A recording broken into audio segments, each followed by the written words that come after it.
Hello, everybody. Welcome to the Bad Dog Agility Show. As always, we're going to start with our mic check. So if I could get some thumbs up, some hearts, some comments, let me know where you're from, the fact that you can hear us and see us. If you're having any trouble, you might need to refresh your browser. I'm going to wait for my live tech support here to let me know that they can see and hear. Let me know that we've got good audio and visual. All right, we're still waiting for confirmation. Not quite there yet. Oh, I got a thumbs up. Okay. So today we're going to try something different. We have got a sequence set up from the USDA Northwest Regional. This is a sequence from the Biathlon Challenge Jumpers course. So we've taken a sequence out of the middle of it, and we're going to go through some different handling options for a part of the course, and we're going to demonstrate live, which is always fun, exciting, and you never know what's going to happen. We also have some slow motion video that we took earlier so that you can see it, see what's really happening. It goes by really fast in real time. And then we have some side-by-sides as well. So we're going to start with that. So the sequence that we have out here comes from the middle of the course. The dogs would come out of a tunnel that was over here. They would take this jump. They would go into the tunnel. And then the next obstacle is the back side of this jump here. And then they would go to this jump, back to the tunnel. And then this course, actually after the tunnel, went that away. And so when we run it, we're going to honor that to kind of preserve that additional challenge. So for this little bit of it, one of the most interesting parts of the course is this backside choice here, because we basically have 3 different ways that we can run it.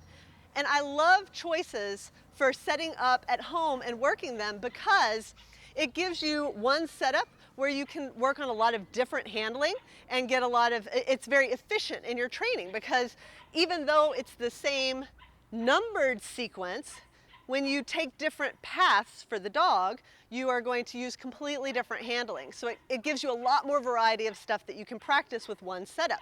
And that's what we're going to do here. Still good? All right. So let's talk about this backside jump. There's basically 3 paths that make sense.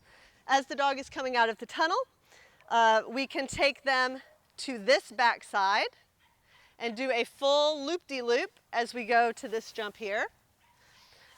We can take them to this backside, let them slice away from what's coming next, turn and go. And we can have them go to this backside, so this wing. Backside here, to this jump, to the tunnel. And those are the 3 paths that we want to practice. But now we have to decide the handling that we want to do to get each of those paths. And then at the end, we want to see what the difference in time is between those paths. Because when a dog runs, when it runs a completely different path, they're running different yardage. They're going to have much more differences in their time than if you take another sequence and you just exchange a front cross for a rear cross. At its best, a front cross and a rear cross can be exactly equivalent, but when you have a choice where your dog is running different paths, then you have different yardage and you're going to end up with different times. So we definitely want to take a look at the times as well. So the first one that we're going to do is we're going to do that loop-de-loop. So our dog's going to go over the tunnel, over the jump into the tunnel, and we want to do a front cross to pull them to this wrap. The other reason that this is a really enticing option for the handler is it takes away this off-course jump. So the dogs are coming blasting out of this tunnel, and they're basically on a line to take this green and white jump here, and we don't want them to. And so a lot of handlers are going to feel a lot more comfortable going to this wing on the backside because of that. So I want to pick my dog up on the front cross, And then I'm going to bring them here to the back side, do the full loop-de-loop wrap. And then the way that we chose to run this for all of the demonstrations, because we wanted to keep this part the same, for all of these repetitions, we're going to do another front cross here and run the outside of the tunnel. Because for that particular course, that was going to set you up best for what comes next. But it's really this choice that we're looking at.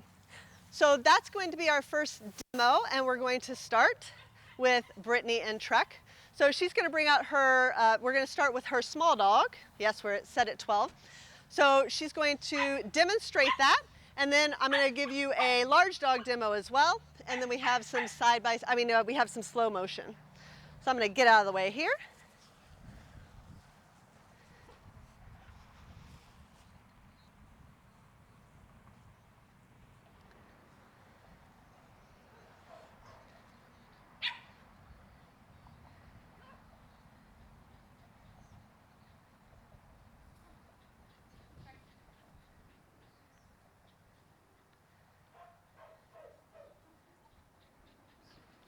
Very nice. So you'll notice a couple of things that Brittany did. One is that she actually gave her dog a little deceleration cue at the tunnel. And that is just a little bit of extra encouragement, a little signal to the dog that you should be thinking about coming out sharp out of this tunnel rather than blasting out. So she gave a little deceleration here, and then she made sure to pick up her dog. And when the dogs are coming out of tunnels, can you go ahead and get Venture, please? When the dogs are coming out of tunnels, they're coming out blind. So these are spots on the course where you want to be really sure to reconnect with your dog. So I like to kind of get in their face a little bit. I think that if the course allows you, the closer you can get to the tunnel, the tighter of a turn you can get out of the tunnel. So I like to pick up my dog and make sure I've got them, because these are moments of disconnection that we have on course whenever we have a tunnel. Can I get the tug? Where? Sure. Thank you. Get. So now we'll have Venture, and hopefully I will not destroy my mic. Good boy. Good boy. Ready? Around. Over. Tunnel. Bin, bin, bin, bin, bin. Bin. Tunnel. Good boy.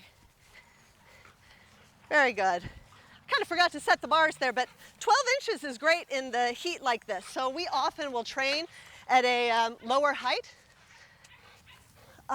in the heat of the summer. And especially when you work in a mixed group, you can really focus on handling and don't worry so much about the jump height. That's something that you can do in a different sequence or another training session. All right. All right, so the next thing we're going to do here is we're going to go to the opposite wing. So we put Venture in here real quick. What? Slo-mo? Oh yes, the slow-mo, that's right. Slow-mo is next. Are you ready? Yes.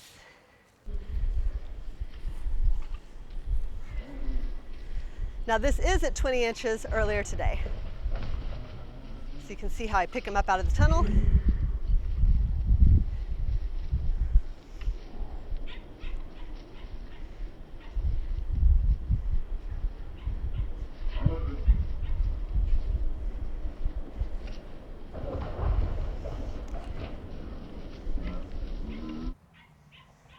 All right, we are back live. So that's our first option there. And it does a great job of taking away this off-course jump.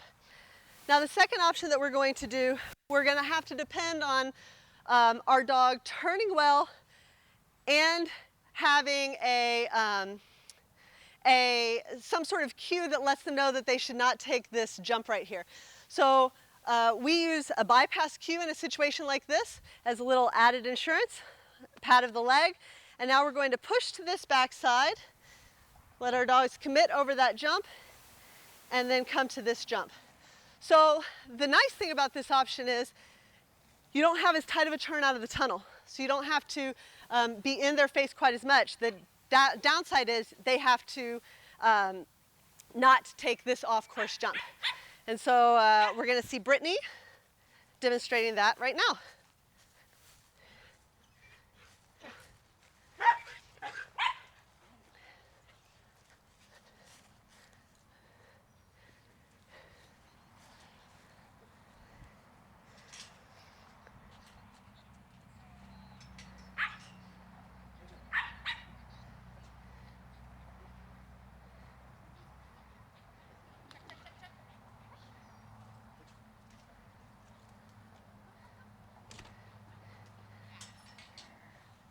Very nice. So you can see there that we have a nice smooth path. She has that bypass cue to keep it, no, we'll just leave it at 12. We'll just keep them at 12 right now. It is so hot, guys.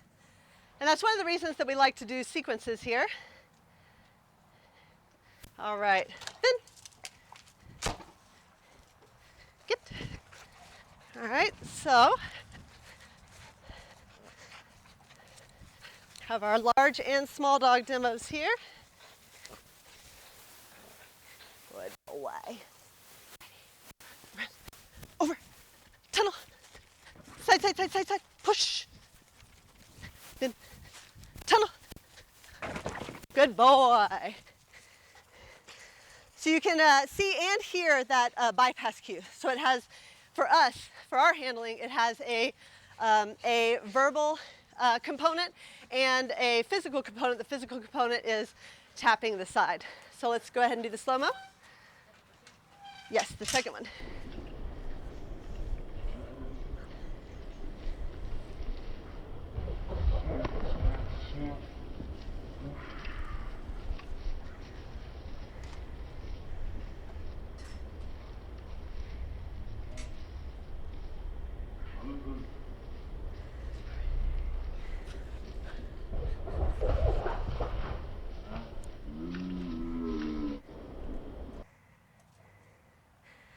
All right, so that was our second path and our second handling option. So the third path that we want to look at is taking, so in general, S-shaped paths are nice for the dog. They're easier to take, and by S I mean this one that we did where they come here, they slice the jump and come out. Those are easier for the dog than the full 360-degree loops. You're always going to pay a penalty for the 360-degree loops. In this case, the reason why you might still want to do that is because, number one, it keeps them off of that off-course jump. But number two, this wing is so much closer to the next obstacle. And so that's the trade-off that you have to balance, is the distance versus the ease of that loop. So we did the S path where they come this way, slice, and go this way. Now we want to try the opposite S path. So we're still going to have to get the dog to turn tighter out of the tunnel. We get the benefit of keeping them off of this off-course jump. The first way that we're going to try it is by coming in, getting our dog with the front cross, coming here, and doing a forced front cross, which is just a front cross right at the takeoff. So bring the dog to this side of the jump, doing a, you can either complete the front cross and turn, or you can do the blind cross and pick them up here to create that nice tight turn. So this is going to put us a little bit closer to the wing here, but we can still, if we have good timing, make it up here for our front cross and running the back side. There's actually lots of different handling options that we could use here, and we'll show you one more after this, but we're going to start here with the forced front cross.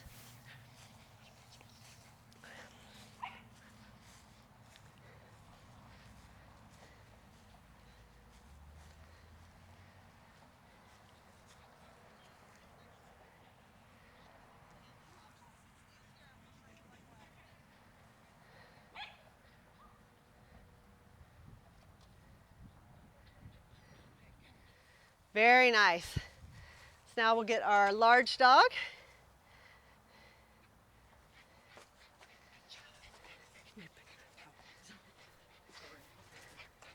Ben, get it. Shut the door, please. Oh, sorry. We have an old dog that just escaped.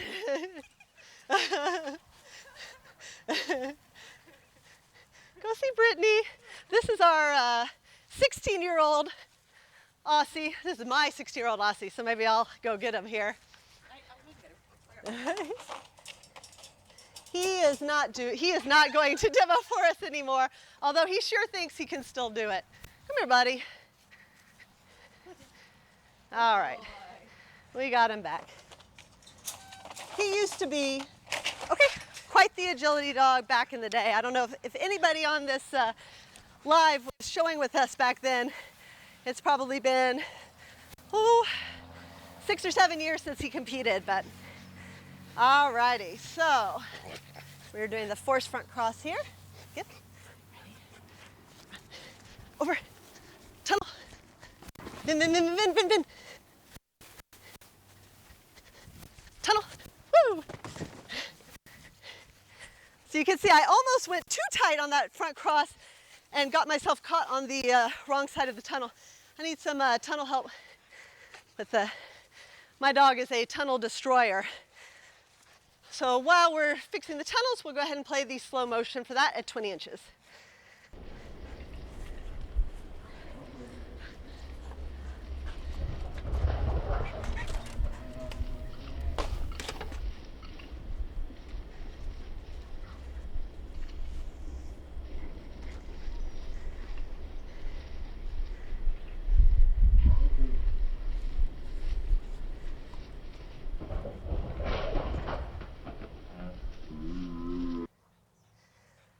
All right, so we've got one more handling option that we wanted to show you.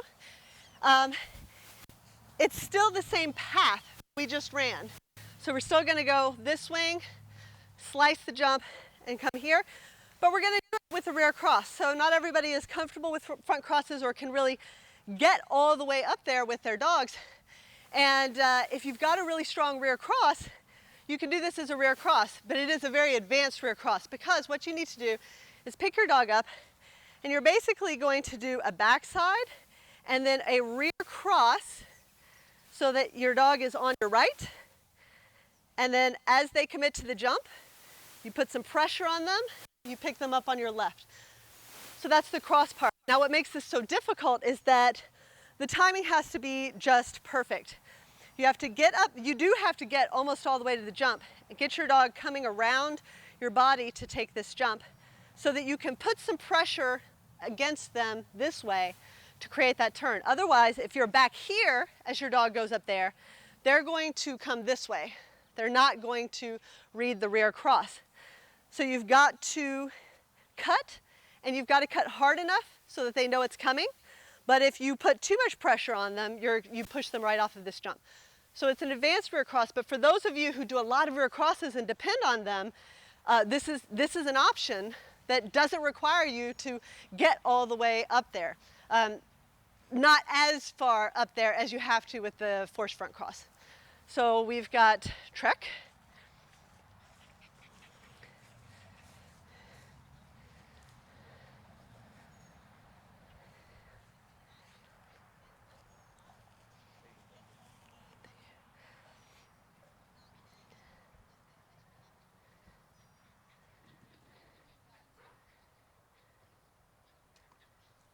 Very nicely done. Very good. So whenever you look at any rear cross, you want to look at what the dog's head is doing as they take this jump. Because a dog can absolutely have their head turned this way and then feel the rear cross and turn. That means you were too late. You want to see your dog knowing that they're going this way the whole time that they take that jump.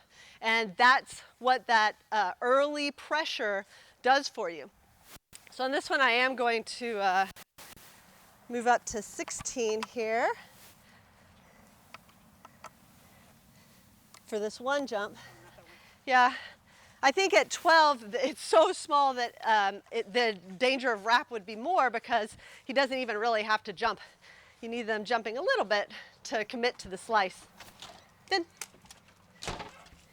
get.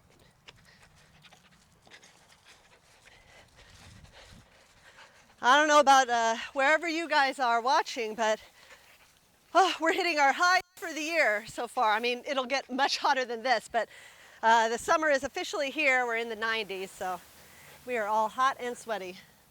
All right, that's right. We're going to do the rear. Ready? Around. Over. Tunnel. Bin, bin, bin, bin, bin. Tunnel. Good boy.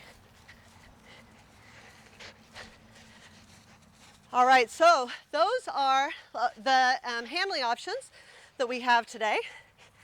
And if there are others, like this is a great sequence that you can set up at home because it only has the one jump, the 3 jumps and the 1 tunnel. So we'll have course maps that we'll give you in just a minute after we show you some more of the videos that have this sequence. But we love taking these little sequences from these events and setting them up and practicing them. You can find really interesting stuff in a small space with not very much equipment. Let's go ahead and do the slow-mo. Yeah.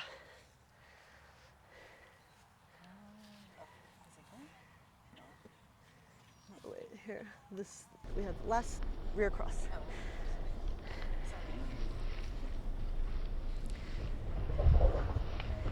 So here we see picking him up out of the tunnel with the front cross. And now as he starts to jump, I put that pressure on, and you can see him turn his head.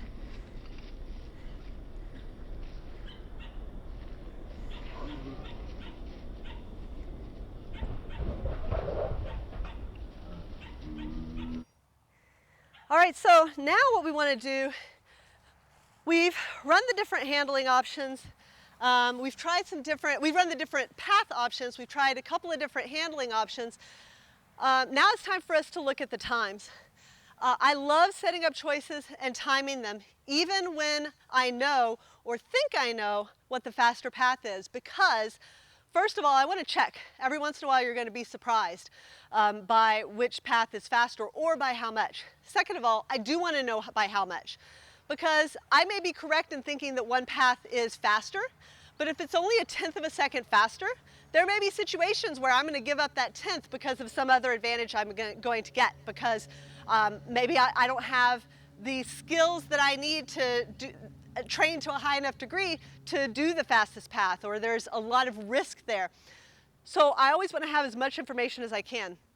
So I encourage everybody to set up every choice you encounter, tape it both ways or all 3 ways, even if you think you know the answer, and then go back and time it for each of your dogs, because every dog has different tendencies, strengths and weaknesses, and you want to know what factors affect your dog the most. Maybe they can really turn extremely well, and so having a really difficult turn doesn't lose you very much, but maybe they don't have as much ground speed, so the distances are what kill you. Or maybe you have a dog with tremendous ground speed, and so they can make up those differences, and you want to keep them in that extension state with the slice jumps and stuff.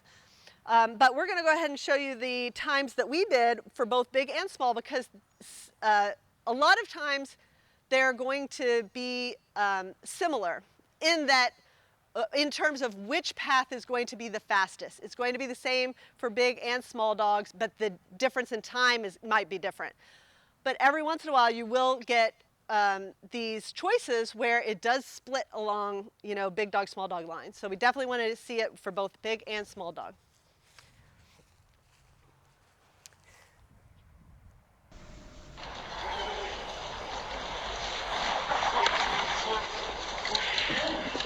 So here we have the loop-de-loop versus the S path that started with the left wing.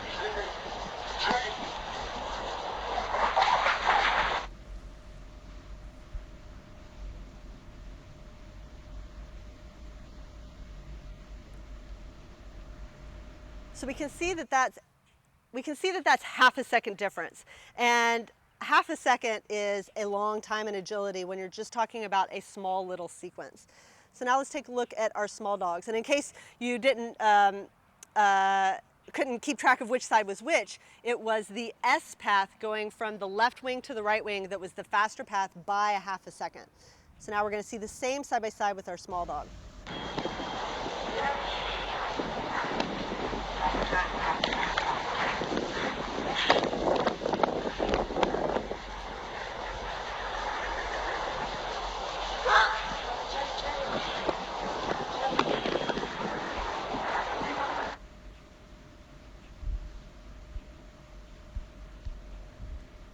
So here with our small dog, again, that S path is going to be faster, and now it's closing in on over 6/10 of a second. So now what we're going to compare is that fastest path, that S-shape left to right versus S-shape right to left.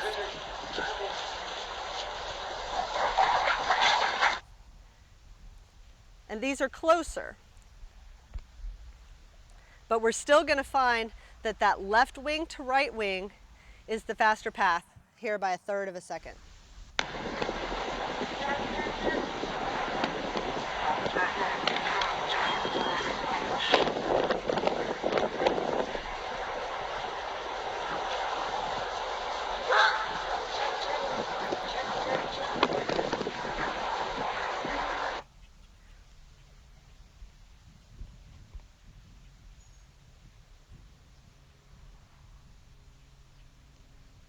And here by almost 1/2 a second. So we saw similar times for the big and the small dog in which one was faster. So for both dogs, the fastest path was coming here to this backside. It gives the smoothest path for the dog, even though there's more distance. The second fastest one was to get the sharper turn out of the tunnel and have the dog take this S path this way. It's a longer distance, but the dog is now turning and they're going to take this jump, the one before the tunnel, at a much better angle for the tunnel versus coming away and having to do more of a wrap over that bar. And the slowest one was the loop-de-loop for both our big and our small dog. And this is something that you'll often see with judges, because what they'll do is they'll take what they believe is the fastest path and they'll give you a reason to avoid it, which is this off-course jump, right? So they'll basically say, if you know that this is the fastest path, you're going to have the skill to avoid this trap that I've put here, that I've made the faster path more difficult for you. If you can do it, there's a reward there, right? There's a reward of, you know, 1/4 second, 1/2 second, but you've got to have those skills. So it's actually very common to see the faster path have traps around it in course design. All right, so do we have questions? I know I saw a couple there pop up. Yes?